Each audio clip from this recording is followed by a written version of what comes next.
안녕하세요. 빅데이터로 본 세상의 김정선입니다. 이번 주 빅데이터 주요 관심 키워드는 남북관계, 사립유치원, 히말라야입니다. 프란치스코 교황 방북 수락, 문재인 대통령의 남북관계 관련 메시지, 남북 고위급 회담 공동보도문 합의 등 굵직한 남북관계 소식이 많았던 한 주였습니다. 남북관계 관련 빅데이터 분석 결과 순방 중인 문재인 대통령의 메시지에 관심이 가장 많았습니다. 순방을 통해 남북관계의 진전을 세계에 공표하고 한반도 평화를 위한 국제사회의 지지를 호소했다는 점에 의미를 부여하는 모습입니다. 그러나 무엇보다 프란치스코 교황의 방북 수락을 이끌어낸 것을 가장 큰 성과로 꼽고 있습니다. 방북의 신중한 입장을 보여왔던 교황청을 설득해냈다는 점에서 중재 외교의 달인이라는 평가까지 나오고 있습니다. 지난 15일 열렸던 남북 고위급 회담도 연관어 관심 상위에 키워드를 올렸습니다. 남과 북은 11월 말에서 12월 초 남북 철도와 도로 연결 현대화 사업 착공식을 갖기로 하는 등 7개 항목의 합의를 포함한 공동보도문에 합의했습니다. 문화와 체육 분야에서 시작된 남북 교류가 본격적으로 경제 분야까지 확대되는 모습인데요. SNS에서는 경협으로 인한 경제적 효과에 대한 기대감이 확산되고 있습니다. 일각에서는 남북 교류가 본격화되면서 북한의 비핵화 이후에 제재 완화를 강조하는 미국과 엇박자 우려도 나오고 있습니다. 그러나 정부는 대북 제재의 틀 안에서 남북 교류 사업을 추진하고 있으며 미국과 긴밀히 협의해왔다는 점을 강조하고 있습니다. 문재인 대통령은 해외에서, 정부는 국내에서 한반도 평화를 위한 노력을 가속화하고 있는 모습입니다. 이런 노력과 국민의 기원이 한반도 평화에 한 발 다가서게 할 것으로 기대합니다.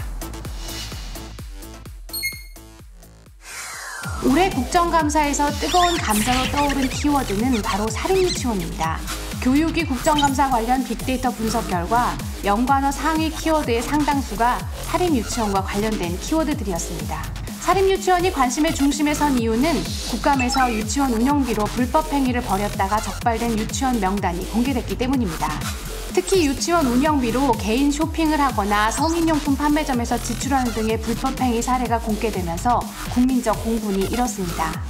사립유치원들이 매년 정부의 재정을 2조 원가량 지원받고 있다는 점에서 정부의 관리와 감독을 요청하는 목소리도 높았습니다.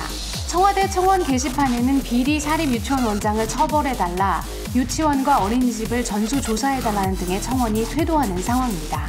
정부도 상황의 심각성을 인식하고 대책 마련에 나섰습니다. 어느 유치원들이 무엇을 잘못했는지, 잘못에 대해서는 누가 어떻게 책임질 것인지, 앞으로는 어떻게 할 것인지 등등 국민들께서 아셔야 할 것은 모조리 알려드리는 것이 옳습니다.